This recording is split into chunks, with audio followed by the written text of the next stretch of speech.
Struggling with sleep? Look, I know a lot of you are. I talk a lot about how important sleep is to your fitness in order to stabilize some of the hormones that will otherwise sabotage even the hard work you're doing and the hormones that will amplify the results if you're getting deep restorative sleep. But I know for a fact that so many of you will say, I absolutely hate it when somebody tells me sleep is so important, but they don't tell me how. This is for you. Since 2020, I have not slept through the night, pretty much since perimenopause started. Night sweats, waking up, anxiety, heart racing, and just not being able to go back to sleep for several hours.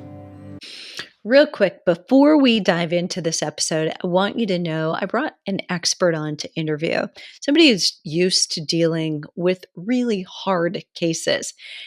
Dr. Eric Dorniger is a registered naturopathic doctor and licensed acupuncturist.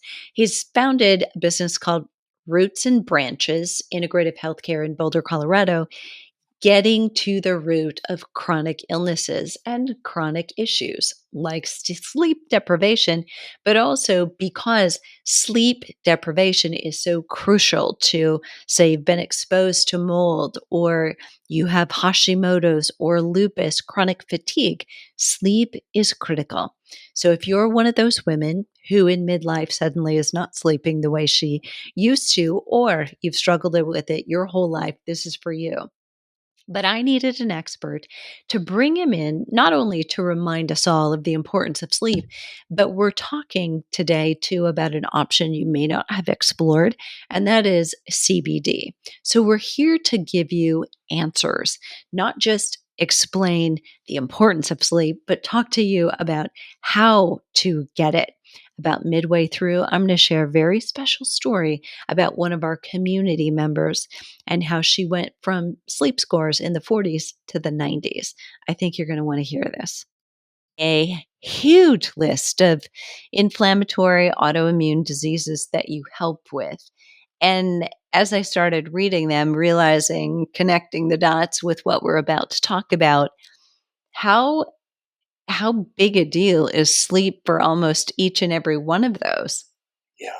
Yeah, it's a great question. And there's two things that I consider panaceas, and you're the queen of one of them, and that's fitness, right? Exercise, I workout. like you so much. Yep. Yeah. No, it's really like what I've seen. I've watched your work, and you really get in there with the triathlete all the way to the person who's got a bum knee and hasn't been off the couch in 3 years. And I love the breadth of people you re-invite back into movement.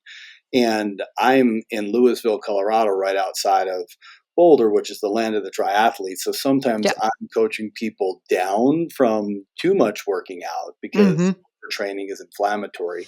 But Mm-hmm. good moderate exercise and a good night's sleep are truly panaceas that help regulate your immune responses. So if you thought of your immune system as a seesaw, there's one kid on one side, that's the Th1, and that's where your cytotoxic T cells and natural killer cells are. Those are the Navy SEALs that take the shot.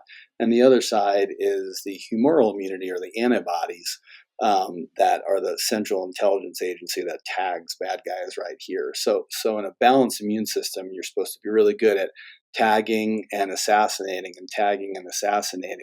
viruses, bacteria. You're not supposed to attack self tissue. You're not supposed to karate chop your own thyroid, Hashimoto's, or your own pancreas, type 1 diabetes, or your white matter, MS, or your cartilage, rheumatoid arthritis, or your connective tissue, lupus, et cetera, et cetera. And moderate exercise and a good night's sleep are both published over and over and over again as these potent immune balancing agents that balance the fulcrum in the middle of that seesaw. So it's really a Kenny Rogers song that you're after. You got to know when to hold them, know when to fold them. You don't want to karate Oh chop my everything. gosh, it's dinner and a show. Very good. Yeah, Okay. yeah. I mean, in a disorganized immune system, you're karate chopping corn, and now you're karate chopping perfume at the perfume counter. You're the person who gets headaches smelling Macy's, 2 miles away, and then you're gonna karate chop your self tissue, right? But you also don't want to be Yeah. that person who gets every single bug and virus and bacteria, because you're not good at that.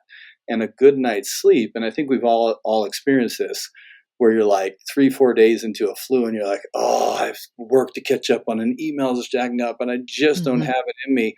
And then all of a sudden you get one good night's sleep and you wake up the next day and you're like, okay, I'm back. Mhm. You Mhm. know, and what happened Mhm. there is restorative, regenerative, anti-aging growth hormones really finished off the virus and rebalanced and regenerated, so you can wake up refreshed. And that's why we call it beauty sleep, right? And I'm Mm. not anti-Botox or doing interventions to help us feel good and look good and do all that stuff, but nothing is Hmm. more anti-aging than good quality restorative sleep.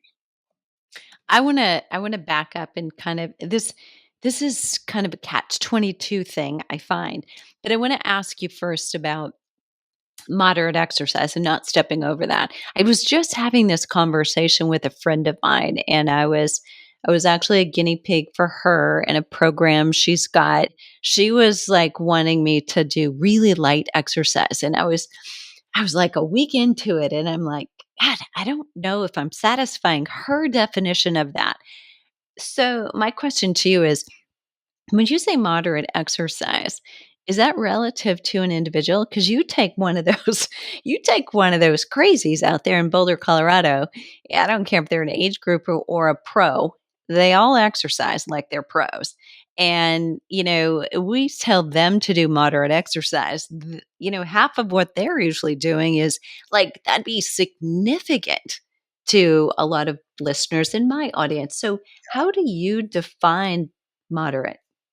Yeah, and that is relative, and you don't want that person who gets motivated for the MS 150 and they had a girlfriend who got multiple sclerosis and they've never ridden a bike and they forget to warm up and train for the race, and then one day they just sit on the saddle and their privates are ground beef and they have to lay in a cold plunge for 3 days to rebound. Obviously, you don't want to get off the couch and hit that hard, and you do want to titrate up and work out.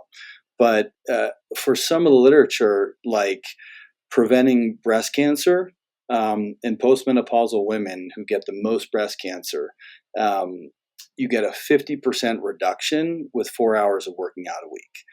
And if you follow the later, that's a New England Journal of Wow. Medicine study. Yeah, so I'm all about pink ribbons and breast cancer awareness, breast cancer research.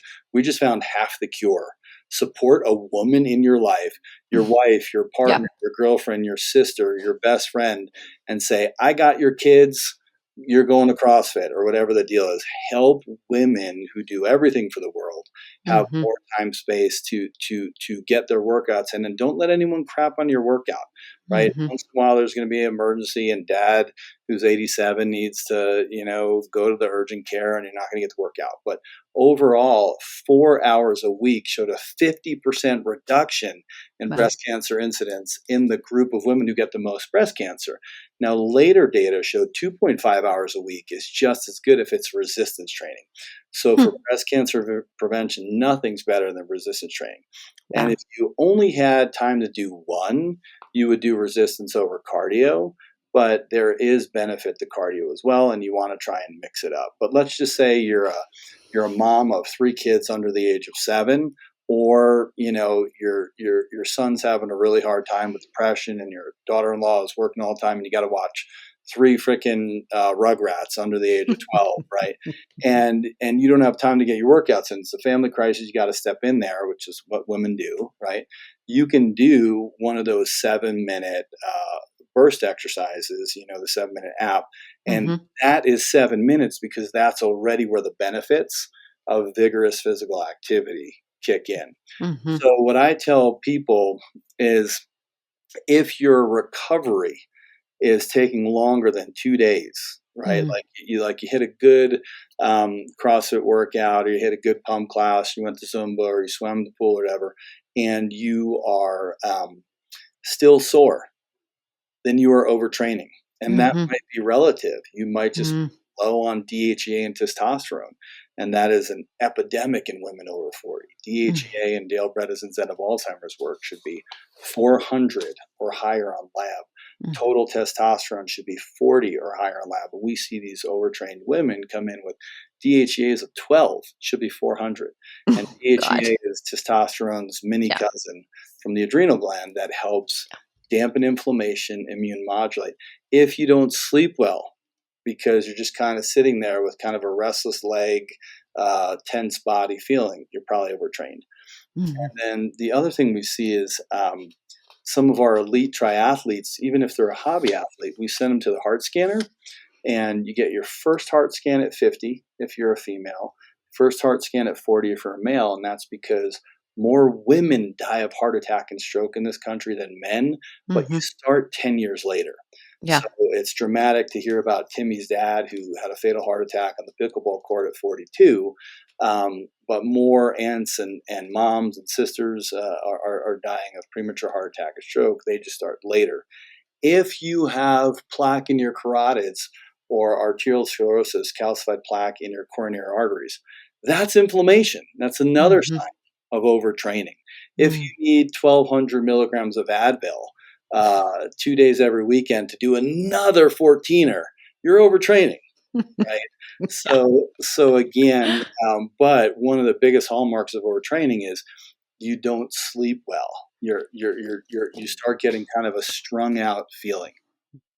This is so good, and I have a longtime client who I hope is listening to this and listening now because it will be less painful because we have turned the corner, but it took years Yeah, of us working together to get me to cut back, cut back, cut back. We're going to put in a whole recovery day. She's like no exercise. I'm like, yeah, none, like not at all. And then two, but it took that for her to help her insomnia. yeah, It's yes, just it's amazing, and I think we think of it the opposite way. right, So many women think, "I have to exercise because 'cause that'll help me relax." yeah. Now you should think that for tweener boys and girls and then young men and young women, Mhm. they are crazy energetic puppies that if you don't work them out, they will poop the carpet and claw the furniture. Right? So and this is where I say, oh my goodness, like when you're in high school, even if you're in band or you're more of a tech nerd and you play your Call of Duty with your buddies or whatever, you still have to move or you won't sleep well because you'll have that kind of ADD angst energy, right? So Mm, it's yeah. like, but then we get into college, and if you're lucky, you play some intramural ultimate frisbee or some flag football, or you got a couple friends on the volleyball. Then all of a sudden we go to work, and then there's no more gym class. There's Yeah. no more after school sports. So it's this thing where you always have to move your body.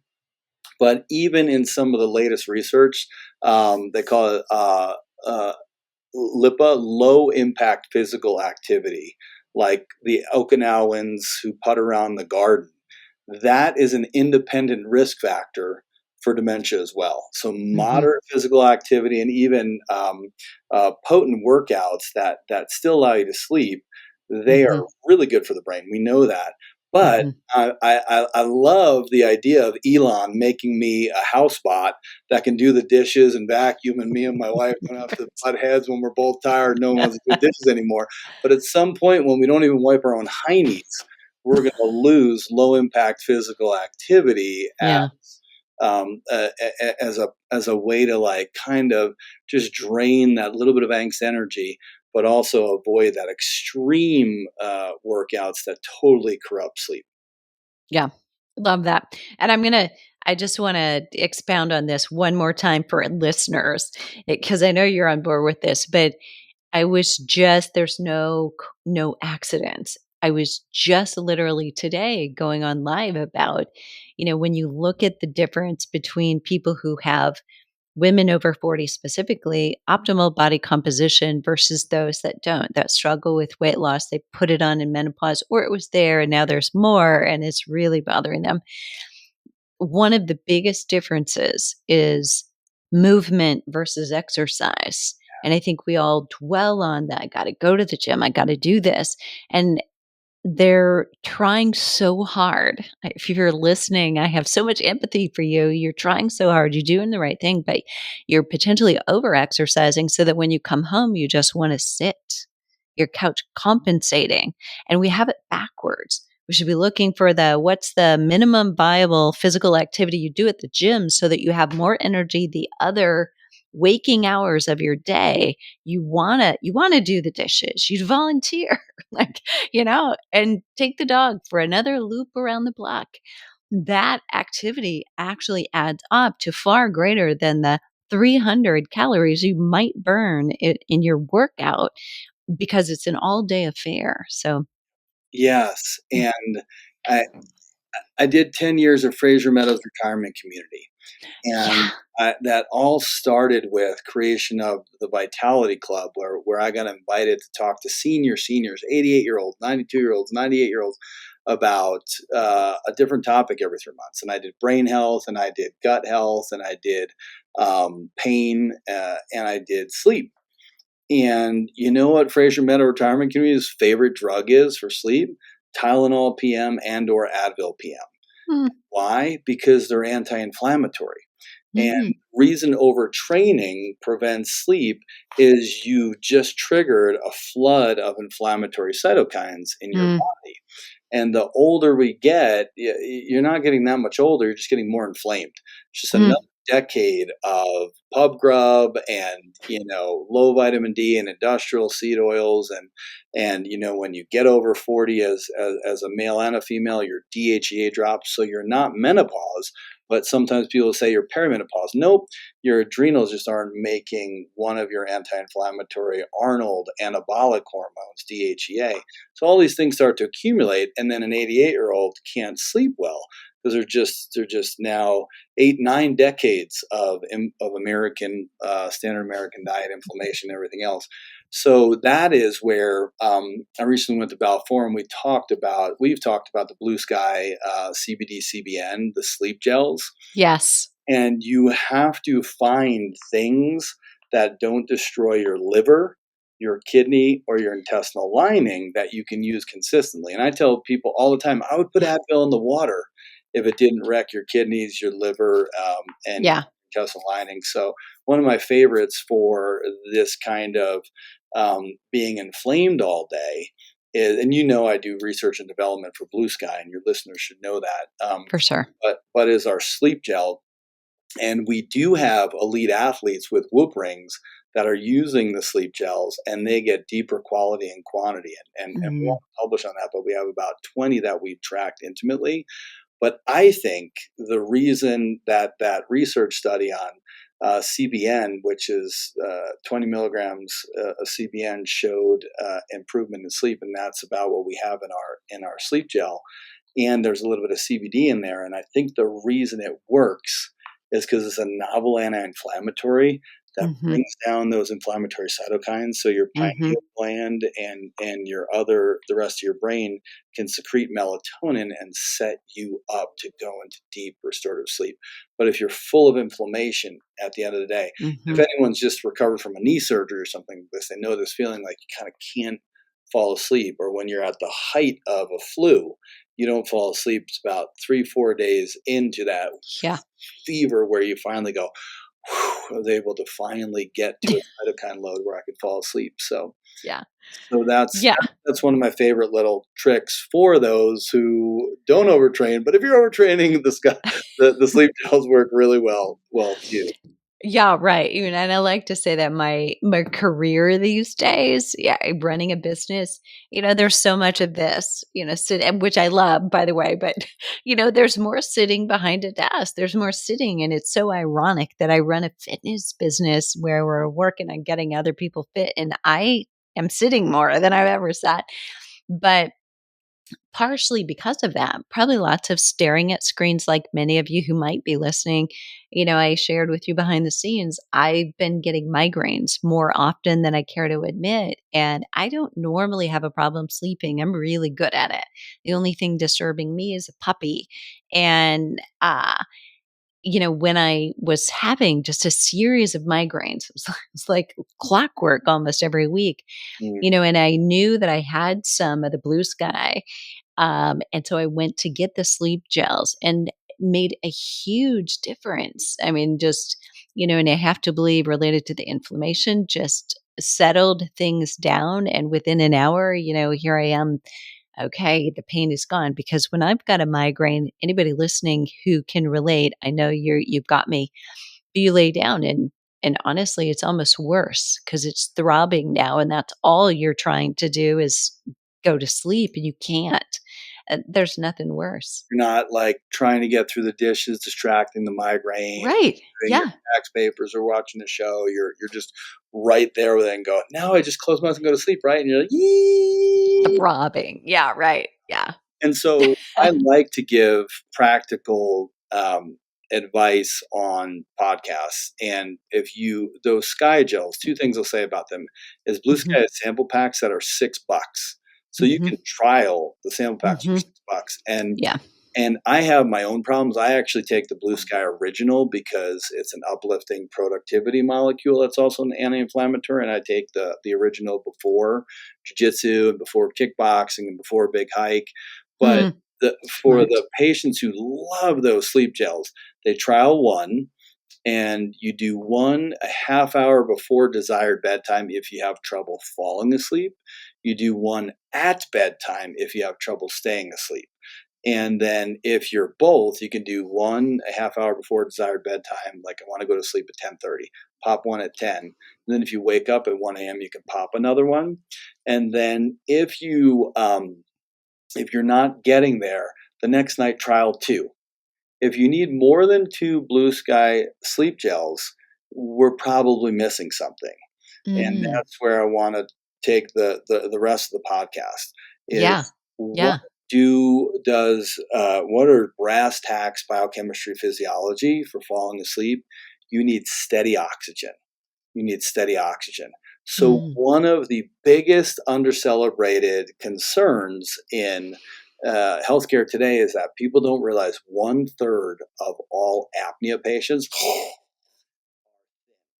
Yours truly totally uses a CPAP, and it Wow. absolutely saved my.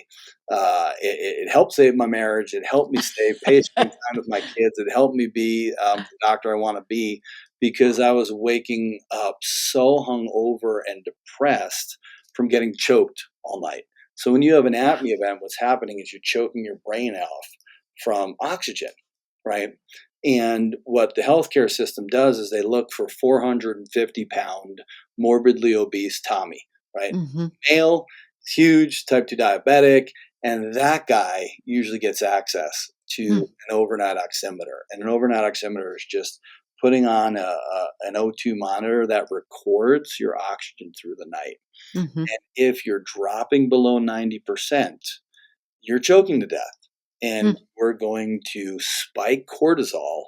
You're mhm, going to spike norepinephrine, epinephrine, adrenaline mhm. because it's an emergency. It's literally like the boogeyman is in your bedroom choking you, right? Bye bye melatonin and restorative growth hormones, aka beauty sleep hormones, and you're going to wake a train wreck. So the three things we always tell people is 1/3 of all apnea patients are thin. Wow. You can snore and not have apnea. So Uncle Frank can be, but his O2 isn't dropping below 90. You cannot snore and have crazy apnea. So you can just go like this, honey, honey.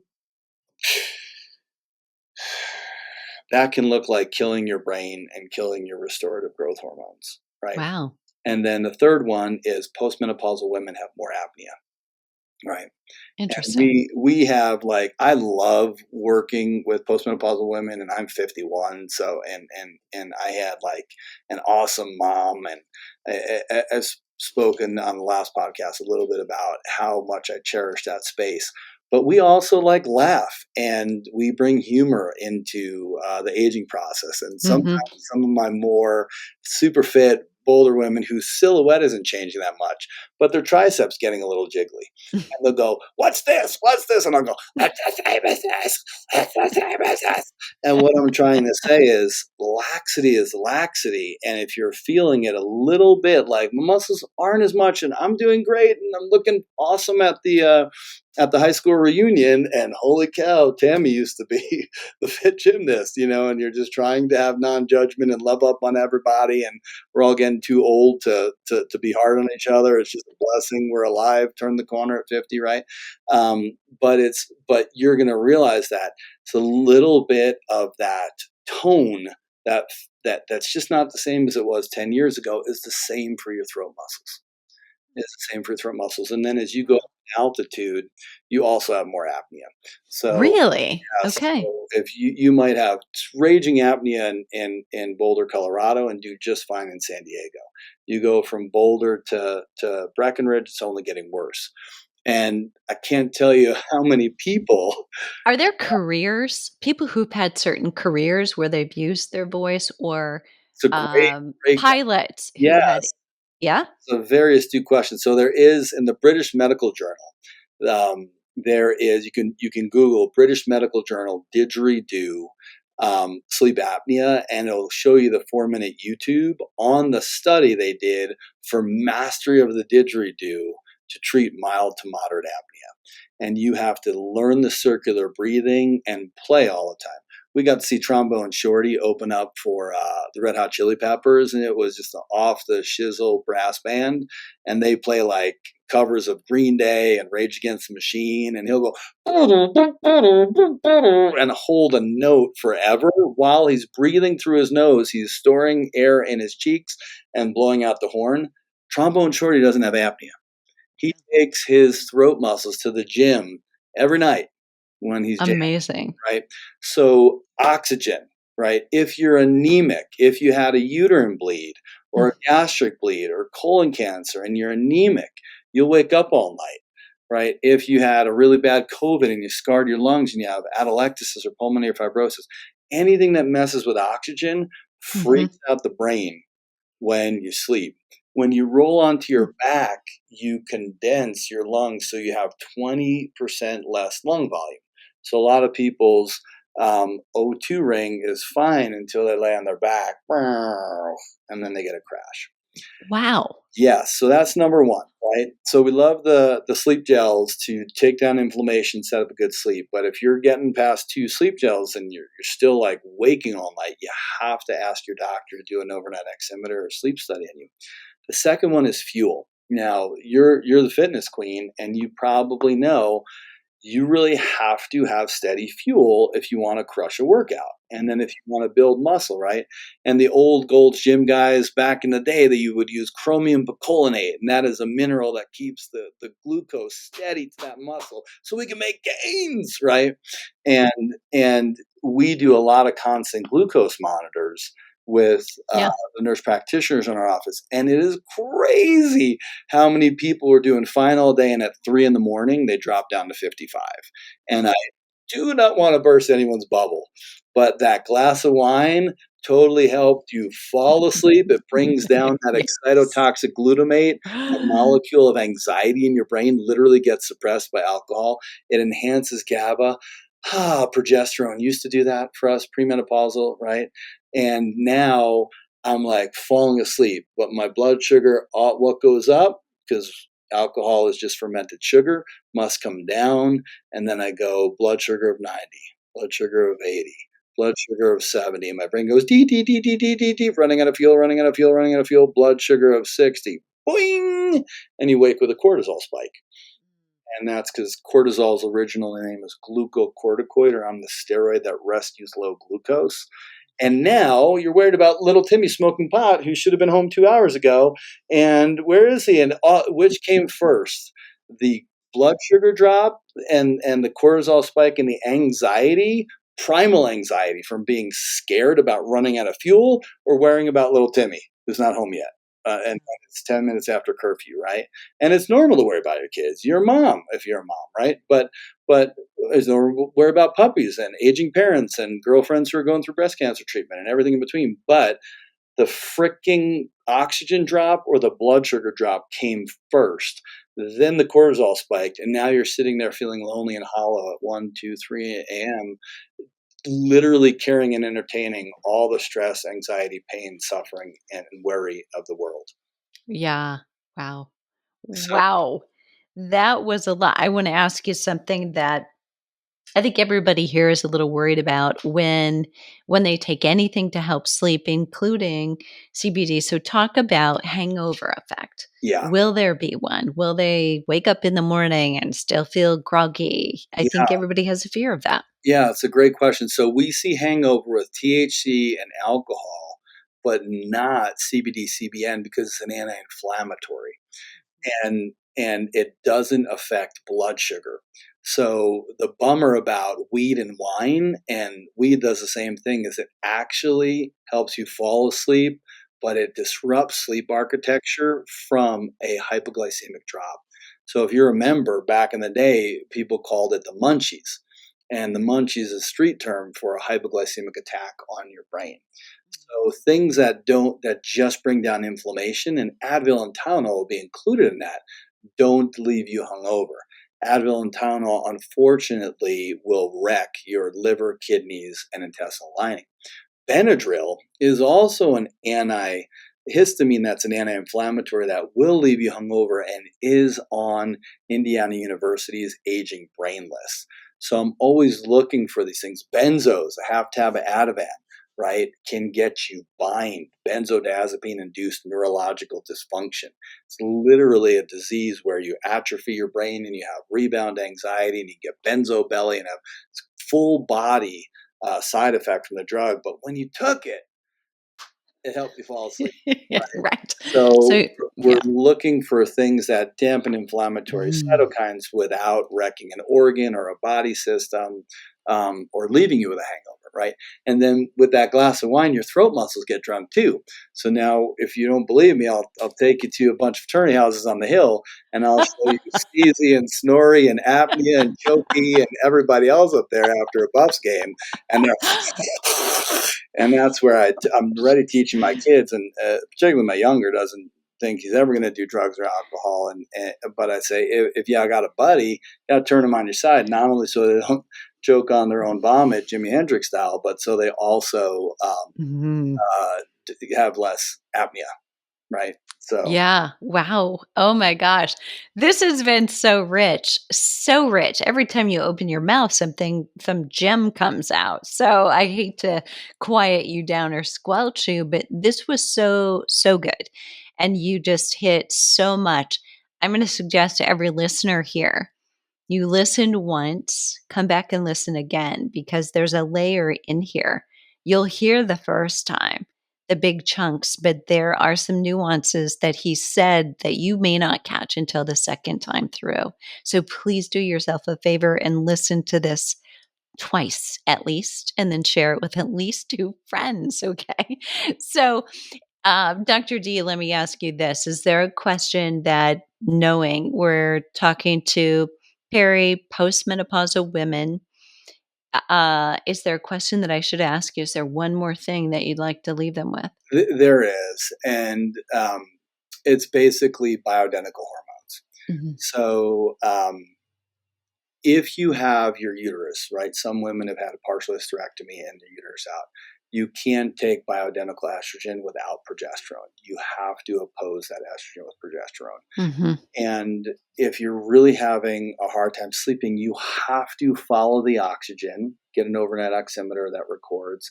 The one we use is the Looky Ring, LOOKEERING, lookytech.com, but it's Looky Ring. And we don't get any royalty or kickback. It's just a good ring. There's another ring, Wellview, that a patient brought in the other day that looks solid too.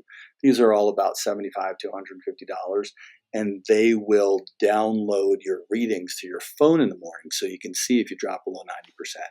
And then you can talk to a nutritionist or an ND or an MD or a PA or MP about trialing a constant glucose monitor and seeing what happens. I have very sad news for you. Mm. A single shot of Don Julio Blanco tequila with soda water totally drops my 3 a.m. glucose to 55. Ugh. So if I have that occasional drink, I'm having like an avocado, some walnuts, and beef jerky at bedtime. and that Smart. helps stabilize that. But you also want to get your hormones checked, and on average, women need 1 to 200 milligrams of progesterone to hold their progesterone, and progesterone binds GABA in the brain. Mm. It makes you feel cool, calm, and collected. So for a lot of women, they're like, "I must be having a midlife crisis." I'm like, "Or you have undetectable progesterone, and the hormone that used to tell your brain to be cool, calm, and collected is gone." And estrogen binds the serotonin receptor for enthusiasm. So it is normal to grieve life, to reevaluate life, to reshape life, to start over, to say, screw it, I've never been athletic a day in my life, and at 64, I'm going to walk the Boulder this year. And we see it all the time, just people flipping the script. But if you're like, I've never been an anxious or depressed person, you have to get your hormones checked. And on lab, postmenopausal, progesterone should be at 2.0. During reproductive years, the blood draw progesterone oscillates between 4 and 24. We're just asking for postmenopausal women to stay at 2, right? And a lot of them come in at 0.1, and they're just feeling that. Now, progesterone also and estrogen have neuroprotective benefits. They help slow your journey toward dementia and aging brain. And then there's women who don't get to do estrogen because they had a reproductive cancer. And if that's the story, I have good news for you. You don't have to sit there with vaginal dryness and night sweats and hot flashes and achy joints and depression. Black cohosh was published in multiple trials to not only be safe for post-reproductive cancer women, but it helps prevent future reoccurrence of breast cancer, while it helps with mood and achiness and libido. And because those women aren't allowed to do DHEA either, not because it's contraindicated, because it's unknown, it's gray area. So we recommend a high quality supplement company, and that just should be someone who's doing third-party testing on their raw materials. 500 milligrams of black cohosh twice a day. Now, any woman can do that, but the post-reproductive, you had breast cancer, you had ovarian cancer, you had uterine cancer, you don't get to do postmenopausal estrogen. So the oncologist says, I did my job here. Hey, what do you want? You don't got cancer. And you're like, I want like 1 night of sleep and these joints not hurt and like my brain back. I'm an anxious wreck, right? And that's even before you talk about chemo, brain, and radiation. So black cohosh 500 milligrams twice a day can be a miracle for those women, and they need that support. They deserve that support. And that often opens the door to, I'm walking again. I did yoga. Yeah. Right? Now I'm going to go do some 1 pound weights. Now I'm doing 10 pound weights. Look at me. I hit 25 pound weights today, So I would say follow the oxygen, follow the fuel, really keep an eye on your sex steroids. And instead of that Tylenol or Advil PM, do that sleep gel from Blue Sky. And as always, we like to give your listeners a discount, and the code this time is flipping, which is appropriate. And and that's just like, what is your alternative if you're really wound up and you're going to go for that half tab of Ativan again? Try the Sky Gel and stay off the benzos. They are appropriate for the occasional getting in and out of a brain MRI with claustrophobia or sitting still during breast cancer radiation or hospice. But we know how many people get rope-a-dope by benzos and opioids. And we have to find alternatives that work for calming you down, decompressing you, and getting you into that beauty sleep. So you can find more information on it. Remember, it's code flipping. You're going to find the link at flipping50.com/blue sky. And that's to try the samples, just to give it a try, get started, see if this is something that works for you. It'll be in the show notes on Flipping 50. You can always get to the podcast page. Today's notes will be at flipping50.com/restorative sleep in menopause. So there you have it. And if not you, a woman you know is probably struggling with sleep, a sister, a friend, your next door neighbor, or a colleague. So share this with them. And please, we'll share the link down below in the description